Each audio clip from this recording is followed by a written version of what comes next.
और metal sector पर करेंगे। परसों जब चीन के जीडीपी के नंबर आए Q3 के, तो हमने देखा था कि शुरुआत अच्छी हुई थी। हालांकि इंट्राडे में ही सारे के सारे जो गेंस थे ना, मेटल स्टॉक्स ने गंवा दिए थे। हिंडाल्को, टाटा स्टील, JSW सारे नीचे आ गए। और आज हम देख रहे हैं कि शुरुआत कमजोर हुई है।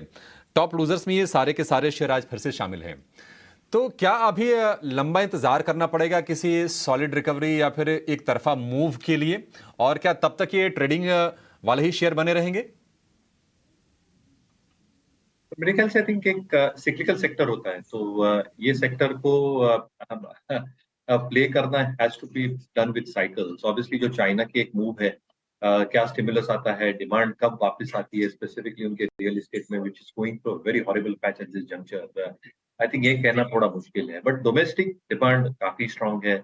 जो डोमेस्टिक ऑफटेक है स्टील कंपनियों के लिए specifically, I think that should show significant science of improvement volume growth के हिसाब से। ये तिमाही में स्पेसिफिकली नंबर्स अच्छे आने चाहिए, क्योंकि जो इनपुट कॉस्ट में हमने एक डिफ्लेशनरी फैक्टर देखा था, कोकिंग कोल प्राइसेस हो, कोल प्राइसेस हो, यहाँ से आई थिंक एक अच्छा एक ऑपरेटिंग लेवरेज इनके बैलेंस शीट्स में मिलेगा। तो डोमेस्टिक ओरिएंटेड या फोकस स्टील कंपनीज, JSW हुई, JSPL हुई, जो I think also value added steel में है, एक्सप्लोर कर रहे हैं in terms of deleveraging of their balance sheet, they should continue doing well. Structurally, I think aluminum plays like Hindalco can continue doing well. क्या entry point अभी है? मुझे लगता है कि 1 से 2 क्वार्टर में शायद बॉटमिंग आउट प्रोसेस हो जाना चाहिए। Aluminium prices have hit rock bottom LME पे, जैसे हम देख रहे हैं। बट जो इनकी एंड यूजर इंडस्ट्रीज हैं, आप देखिए स्ट्रक्चरल स्टोरी में क्यों कह रहा हूँ, क्योंकि अगले 4 से 5 वर्षों में लिथियम आयन बैटरीज की जो केसिंग होती है, ऑलमोस्ट 18 to 20% एल्यूमिनियम है।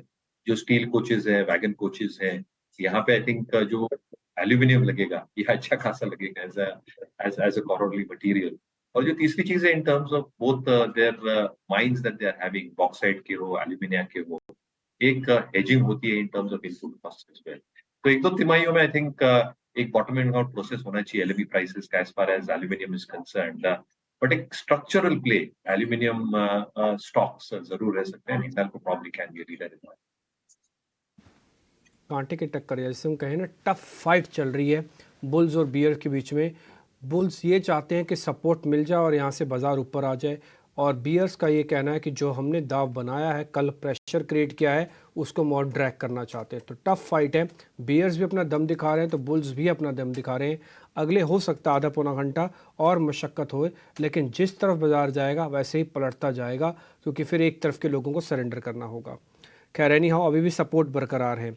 दूसरी इंपॉर्टेंट चीज़, अगर आप देखेंगे एडवांस डिक्लाइन में भी जल्दी जल्दी सुधार नहीं हो रहा। एक